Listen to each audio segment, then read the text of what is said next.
just think we all need like more love and freedom. It's real simple. And if you feel like inclined to sing along or like clap or snap, like I feed off of your energy. You know, so,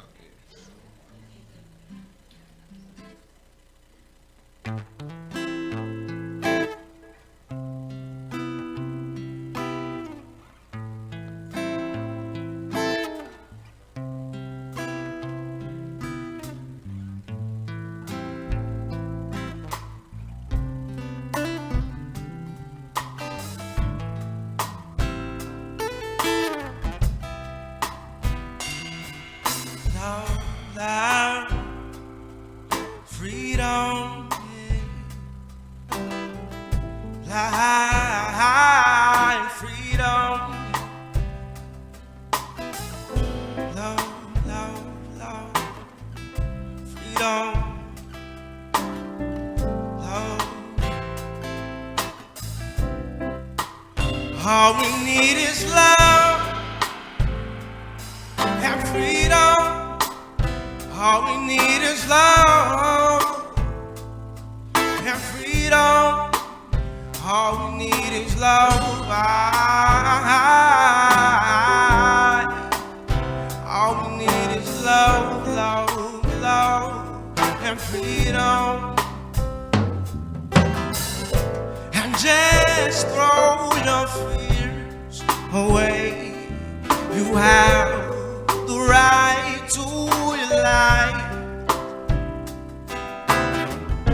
and you will find the tools that you need. Just look inside, you are alive. 'Cause all you need is love and freedom. 'Cause all we need is love, love, love and freedom. 'Cause all we need is love and freedom. 'Cause all we need is love, love, love and freedom.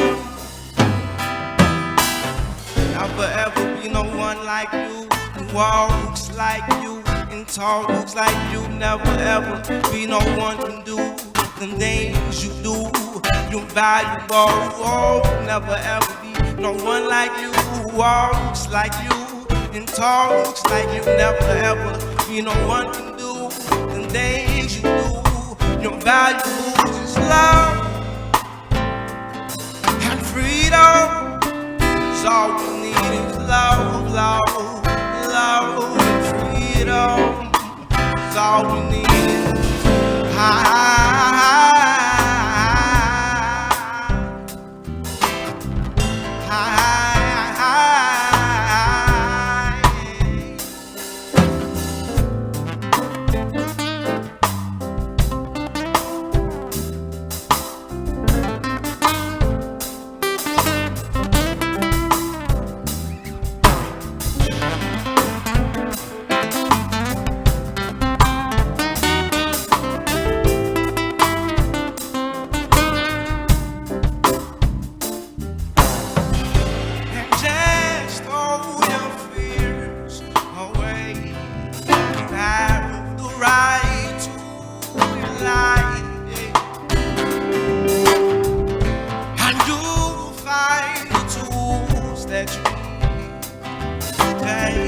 look inside, you are alive.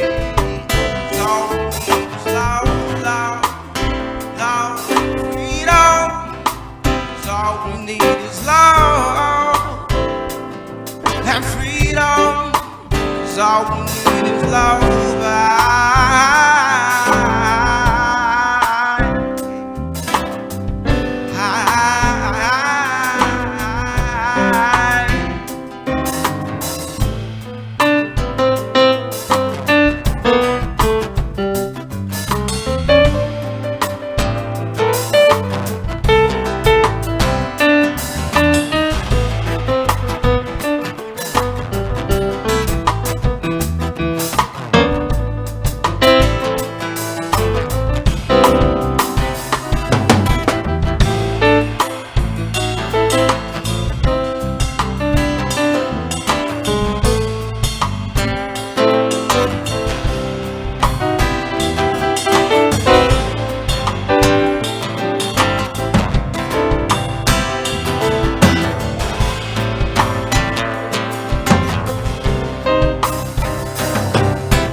Thurston Lopes. Thank you so much, Thurston. Beautiful.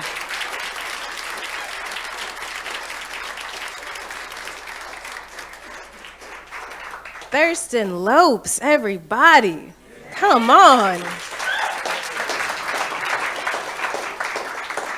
Some of you guys will recognize him. He was one of our artists during our Peace and Nonviolence Month that the Young Adults Connecticut Center put on earlier this year. He was also a performer at Seeker Fest, and he has merchandise, so please support Thurston Lopes and all of that talent.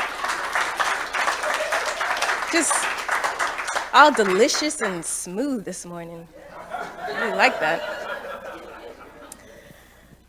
So I'm here to introduce our guest speaker, someone that is, I'm not gonna cry, okay, whose friendship has been so important in my life, that has contributed to my evolution as a person.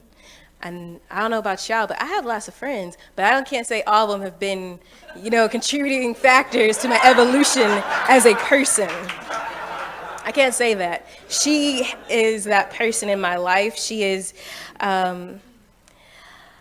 compassionate and sweet and real and a spiritual gangster, Like when you're not doing it right, she'll put the pause on you, She'll make you do right.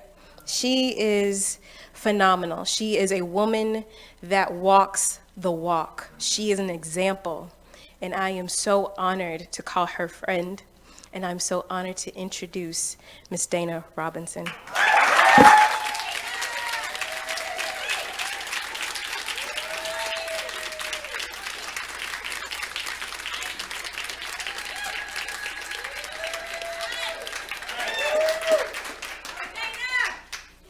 Wow.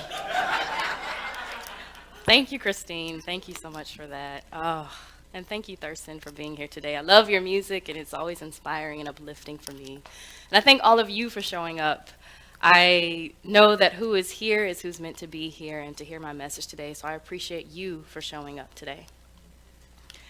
I am hoping that what I share today and choosing to be vulnerable and take this risk is also inspiring for you to be just as vulnerable and open in your daily life.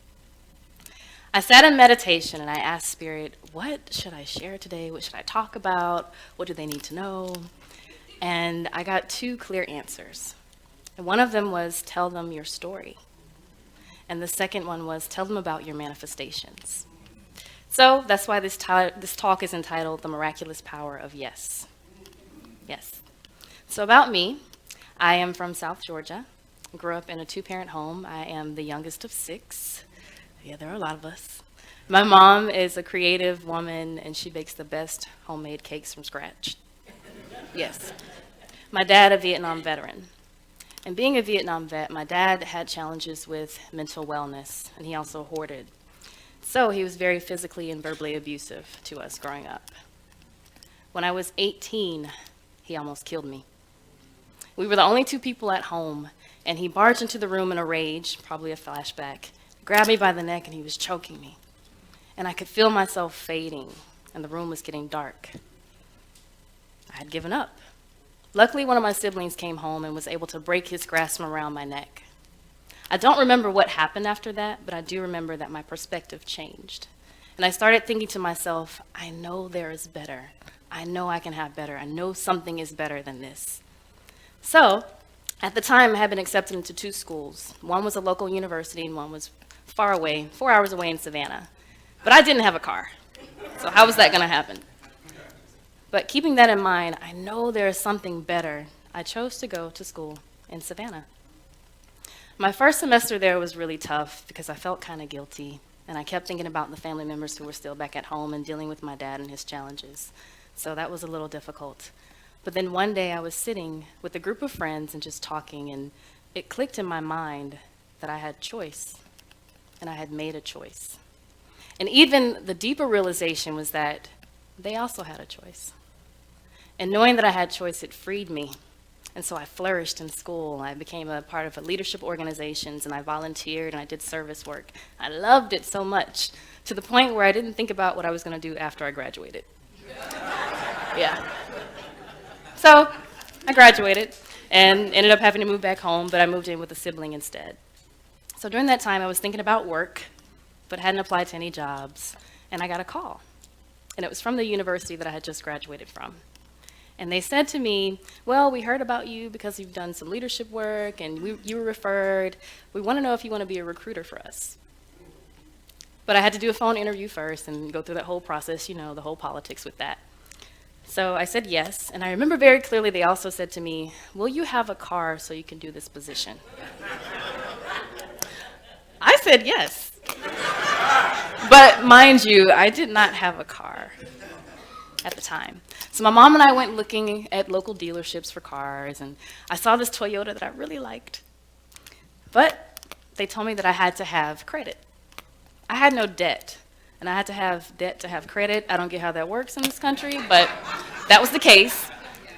So I went back home, and I called my oldest sister, Donna, and I asked her to pray with me about the situation. I said, well, you know, I want this job, but I need a car to have the job, and I need to have a job to get the car. What's going to come first, the chicken or the egg? And she prayed with me. I don't remember everything that was said, but I do remember how I felt. And I kept thinking, I was excited. This is happening. Whatever's meant to happen will happen. I was affirming, but I didn't recognize that's what I was doing. I wasn't exposed to this teaching yet. And so prayer was over, and I let it be what it was. Well, got the call, got the job, got the offer letter, and used that to be able to get the car. So that's how I got my first job out of college.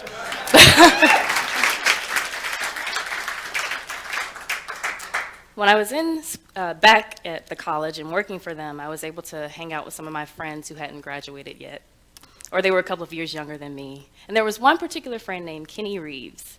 And Kenny was this epitome of life. He was super fit, had 12-pack abs. He would go running 4 or 5 o'clock in the morning, try to get us to go exercise with him too. We weren't about that. But he had this gorgeous sunshine smile. And his thing was, let your smile be your umbrella. That's one of the quotes he used to say, let your smile be your umbrella. And he loved to joke and just have fun. And one day, I pulled up in a rental car, working as a recruiter. It was a fancy car. And Kenny said to me, Dana, I want to be just like you when I grow up. And I looked at Kenny, and at first I was thinking, we're only 2 years apart. But also, he was just smiling, and I just had this weird feeling about him saying that to me. And I knew he saw me bigger than I could see myself. And I felt uncomfortable in that moment. Some time passed, and Kenny got sick. He was diagnosed with acute leukemia, and he passed 2 weeks after that. I was devastated, shaken up, really upset, mad at God that somebody younger than me had died. And then I was also upset because what he said to me, he wanted to be just like me when he grew up, and there he wasn't going to grow up. So I started to think more about Kenny and what he had said, and there's this quote, and I'm paraphrasing, that once we experience death, we begin to appreciate life more. And I started to think about how I was living. I loved being a recruiter. I liked going to the schools and talking with the students, but I wasn't feeling fulfilled.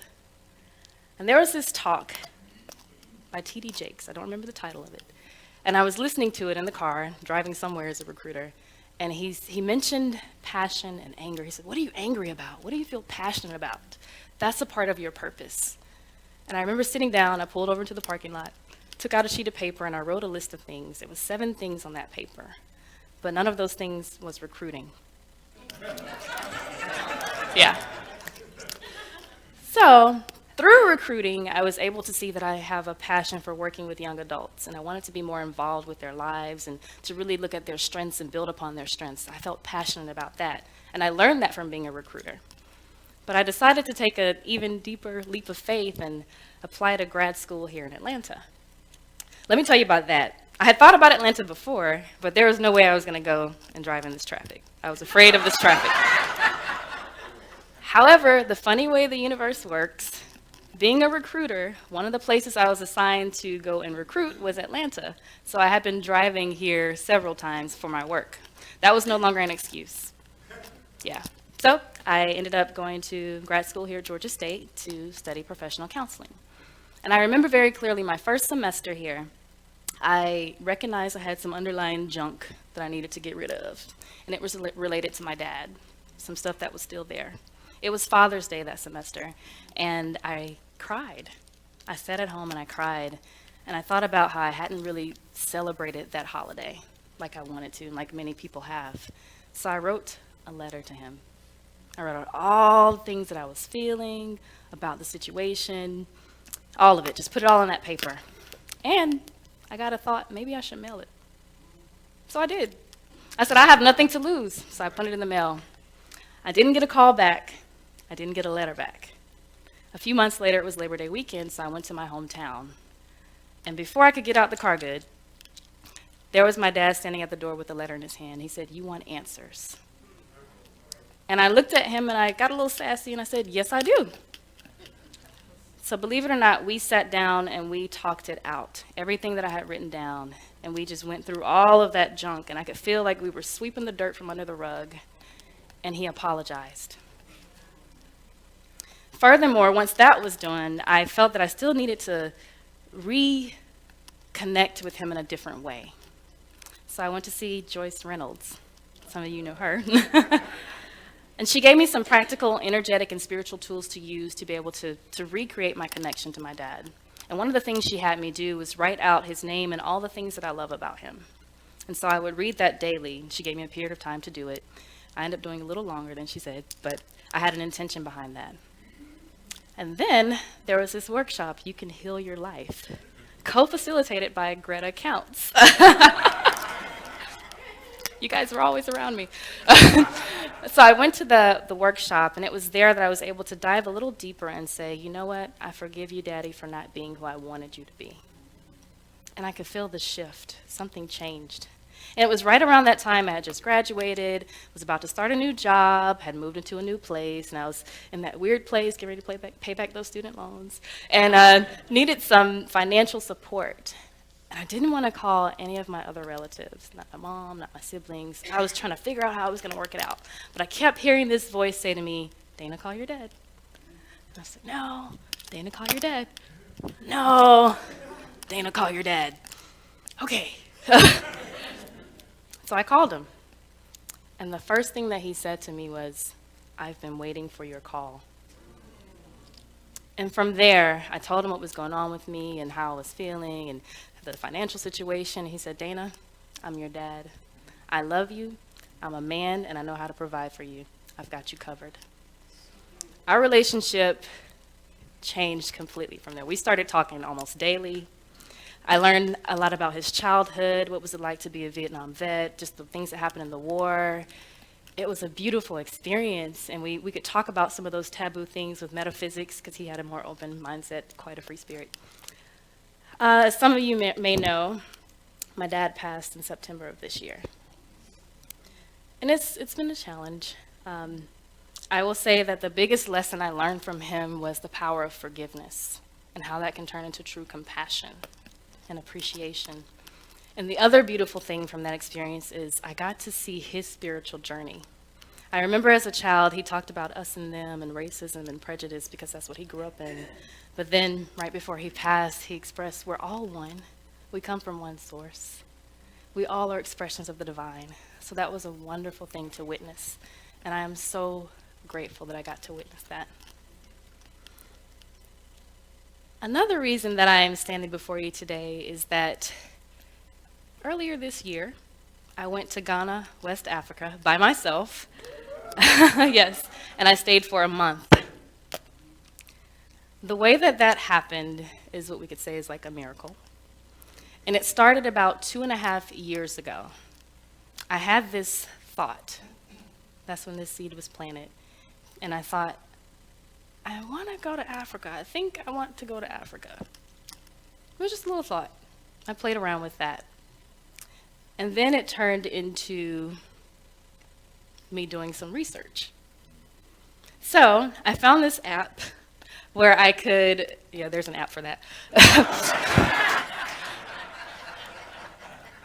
I could actually look at all the countries on the continent, and I could quiz myself. So what I did was download this thing and started to quiz myself. So I learned all of the countries. So I did that daily till I got it down pat. This is about 2.5 years ago. Then I kept thinking, yeah, I think I really do want to go to Africa. I know some of the countries now. So the next step, as I was laying out this plan, was to find a more practical way to make it real. And part of that was having the financial resources in place. So what I decided to do was to move from living by myself and my cat, and moving into a house with 2 other people to cut my cost of living by 35 to 40%. So I did it. I moved into a 3-bedroom home, had 2 other housemates, and my costs were cut back. But my intention was, okay, that extra I'm putting aside because I want to stay for a couple of weeks at least and not do the tourist thing. In the process of moving, one of the movers said to me, so Ms. Robinson, why are you doing this? You had this nice little place by yourself, and then you're coming to this house with 2 other people. What are you doing this for? I didn't think at all when I responded. It was just like automatic. And I said, yeah, well, I plan to go to Africa and I want to stay for more than a couple of weeks. And so this is part of my plan to do that. It just like came out of my mouth. Luckily, he was nice and didn't think I was crazy. And he said, oh, that's great. My mom travels all over Africa. She's a missionary. I didn't think to get like his contact information or his mom's contact information. What that really meant for me was that my trip could be more real. And just hearing him say that was affirming for me. So I continued on working and kind of forgot about the reason that I moved into the home and got into the ho-hum of a 9 to 5.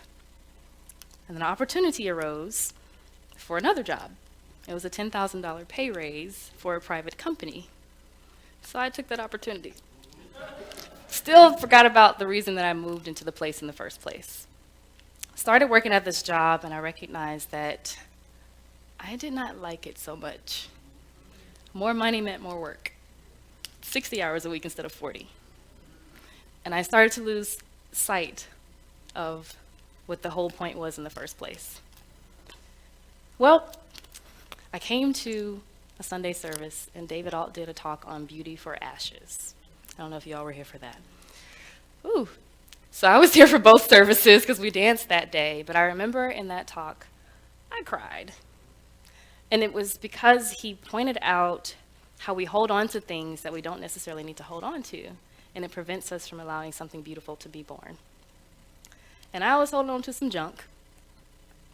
Some of that was the job, and some relationships and things. And I recognized that in that service, and I really felt conflicted. And then Joel Fontaines had a talk, and he did a workshop on life purpose. So I went to the workshop and was doing my little 90-day plan and was trying to force myself to think about, okay, I'm going to work and do this at this job. I was trying to make myself be in alignment with the job, even though I knew I wasn't. Just wasn't working out right. Well, that Monday, after the talk, I sat in meditation. I meditate a lot. And I was thinking, I want to go to Cambodia. I know David Alt has that trip in January. I can go, and I've created the space where I can stay for a month, possibly, if I work this out right. Get enough vacation time, go do that. But I heard very clearly, no, Dana, you're not going to Cambodia. Okay, that was my thought. If not Cambodia, then where should I go? And I heard again, go to Africa first. Okay, so I got sassy, and I said, Africa is a huge continent. What country do I need to go to? That's what I said. But I heard with great clarity, go to Ghana. I was open, sure, I'll go to Ghana. So I started talking about it. I want to go to Ghana. I would like to go to Ghana. That was that Monday. Tuesday, went to work at the job that I didn't like. And I got there early thinking I could rededicate myself to the work. No, and I didn't like it. So I got there early and I was sitting and doing some paperwork, and some of my colleagues had come in. And one of my colleagues, who was typically very quiet and just would come in and do her work and just say, hey, bye. She stopped, she looked at me in the eye and she said, Dana, you need to go. So I stopped for a moment. And I looked at her again. I said, is she talking to me? Did this just really happen? And she said, Dana, the things they're doing here, you know they're not ethical. You need to go. And I said, okay, I've been thinking about it. And continued on doing my paperwork. Wednesday came around. And that morning, I just really had a strong feeling, oh, I really want to go to Ghana. I really want to go to Ghana. I want to go to Africa. So I texted my oldest brother. And I said, is it crazy if I felt led by Spirit to go to Africa and just drop everything right now? And he said the sweetest thing. He said, Dana, in the past, I allowed so many things to paralyze me for so long. If Spirit tells you to go, then go. That was Wednesday morning. Wednesday night, I went to this class in the West End that my friend was teaching. And before I went to the class, it's held in the back of a restaurant. So you walk through the restaurant, and there's some classrooms and a conference room in the back. So I was in the restaurant, making my way to the class, 5 minutes late. And I heard some guy on the other side of the room say, Africa. That's all I heard. My attention diverted. And I walked right over to this man, no sense of etiquette. And I said, did you say Africa? Just excited. And he said, yes, I did. He was nice. Once again, another nice person. He said, yes. And he mentioned all the countries he had been to. And I said, I'm thinking of going to Ghana. He said, oh, I've been there before. I know a lady who goes there often. Let me give you her information. Matter of fact, she'll be here on Friday. And he gave me a time. And my first thought was, oh, I'll be at work. But I said, thank you. And I took that information down, went to the class. Thursday rolled around. I was at work and working with a client who was very impatient. And part of my job was taking clients to places, and this particular client needed to go to the court. And I was just there as moral support, nothing else. But for her, moral support meant cursing me out.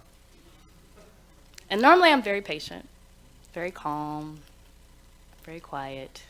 And I just recognized that's something going on with that other person. It's not about me.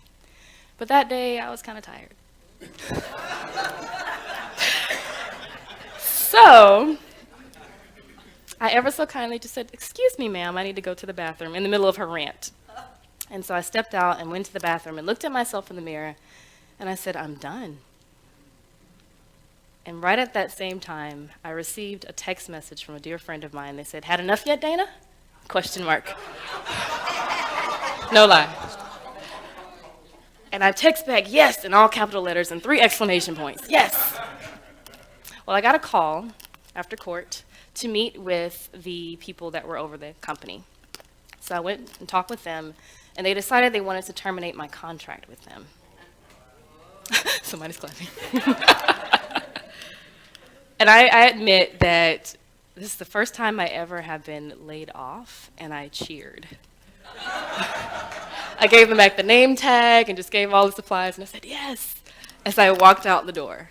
I was so grateful. Well, the next day was Friday, and because I didn't have to go to work, I was able to go meet with that lady. And I sat and I talked with her, and it felt so magical.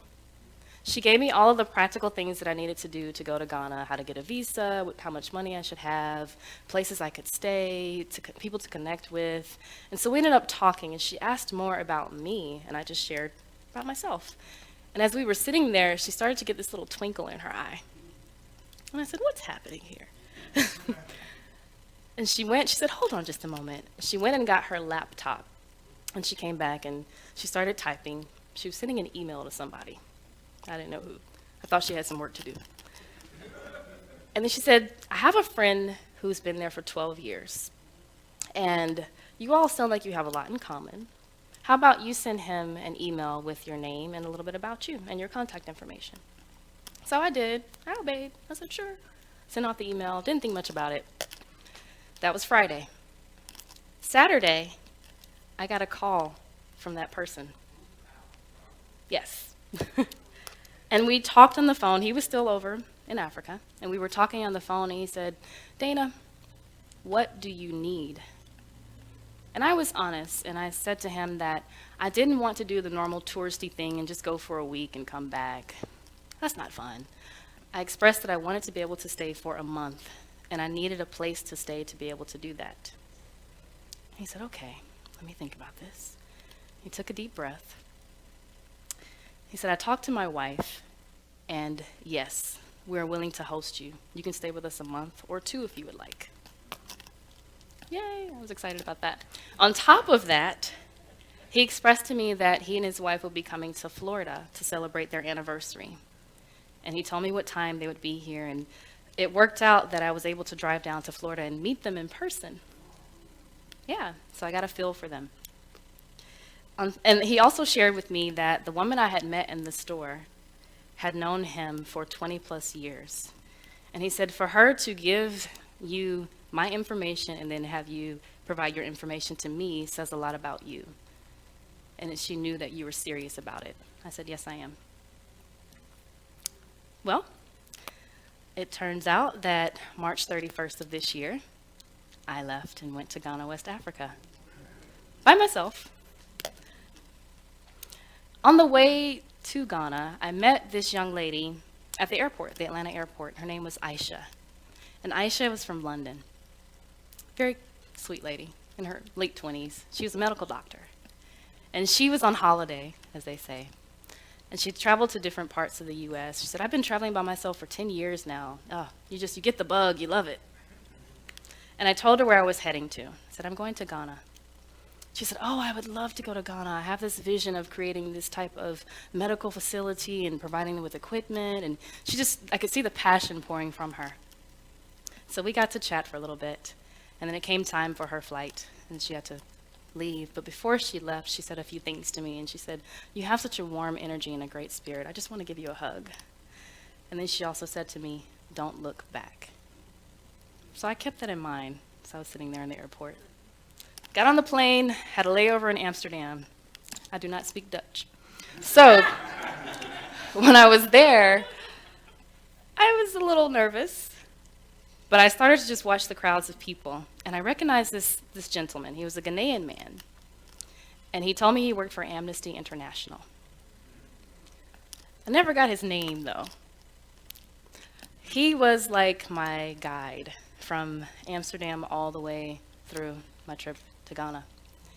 So he sat near me on the plane, kind of talked with me about the culture, the weather. It was really cold on the plane. He gave me his jacket. I had on a jacket already. Gave me another jacket on top of that. Just really kind and just very nice. And even when I landed on the continent, when I was in Ghana, I had to wait in the customs line for probably 2 hours. He was Ghanaian, so he just made it right through in about 5 minutes. But he went and stood off to the side, and he stood patiently and quietly for those 2 hours that I had to go through the line. Yeah, and I kept thinking in my mind, oh, I'm so grateful for these guiding angels that are with me. And sure enough, he showed me where to go to get my bags and all of that so that I could go meet with the family. And the one thing that I remember the most about him is that he had this beautiful sunshine smile, but I never got his name. So I met up with the family, and it was a great experience. Oh, they are the type of people that are linked with people who are doers, not just sayers. And one of the things that I got to do was to go to a tech school, and I sat in on a board meeting. I was just there as a visitor. And we were talking, and they said, oh, what do you think about that, Ms. Dana? And I gave a little bit of feedback. They said, oh, can you do a workshop on that? Sure, yes. So I ended up doing a 2-day workshop at a tech school, and I was very determined to get into an orphanage or a preschool or primary school. But one of the things there, which happens to be the effect of colonization, is they didn't want someone who had a natural hairstyle. They didn't want someone with locks to come into some of the schools. That's a whole other topic we can talk about another day. But I was determined. I said, I'm going to get into a school. I will get into a primary school, one of these schools. So I was walking down the road, coming from my little hostel that I stayed in for a little while, and I saw these little girls in uniform making their way to school. So I started asking the locals, where's the school? Where's the school? And they were shrugging at me. We don't know. What are you talking about? And then finally one guy said to me, follow the little girls. So I did. I didn't want to seem, like a creeper, but so I just would walk, and they ran off, and I made it to the school grounds on the campus. And it was an open campus, an open school ground campus. And I was able to connect with the teachers there and really connect with the kids. And there was just so much love and openness and warmth. And so many ideas came flooding through me when I was there, just about creating an organization to provide better for them. They didn't have running water. They didn't have school supplies. They didn't have windows. They didn't even have a fence around the school. Those little things. They didn't have lunch. And some of them were orphans. So all that was going through my mind. Oh my gosh, I was overwhelmed with ideas for something to help them. Yeah. And from there, I sat back and I journaled each day. And I did videos and sometimes I blogged, but I got more comfortable being there. I noticed too that people with disabilities were often not working. They didn't have jobs. And I also noticed that people with mental health issues didn't get as much care in some of the places that I went to. So other ideas came to me, having worked in the mental health field, and I still do, and being exposed to those types of things and having a deeper understanding, thanks to my dad, I've decided to create an organization to educate them more and provide better services for people with disabilities and mental health challenges. So that's part of my passion and desire. But all of that happened because I said, yes, I will go to Africa. Yes, I want answers. Yes, I'll take this leap of faith. Yes, I know better for myself. So today, I've shared this message with you, and I want you to think about what are those things that you feel are pulling you or calling you. You know what they are. Why haven't you said yes to them? It is important for you to say yes, because you are the only person that can do them in the way that you can. And we all know that the universe conspires to support us in making our dreams a reality. And miracles are actually everyday happenings, if you really think about it. Please say yes. Thank you.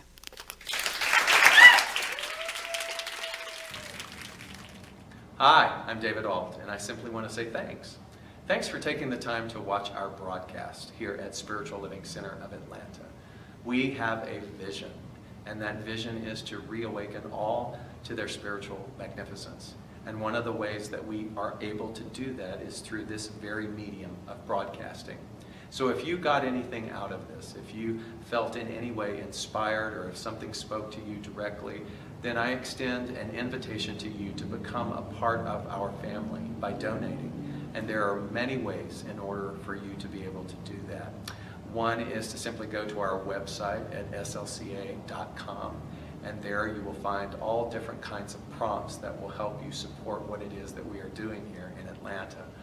One way is to become a pledger. That means that you decide on a monthly basis that you are going to help us with this vision.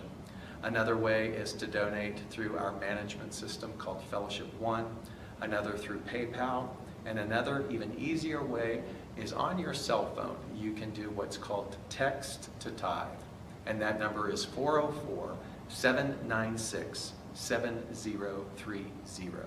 Again, thank you so much for your support, and I invite you to come back weekly to see what it is that we're up to. Blessings.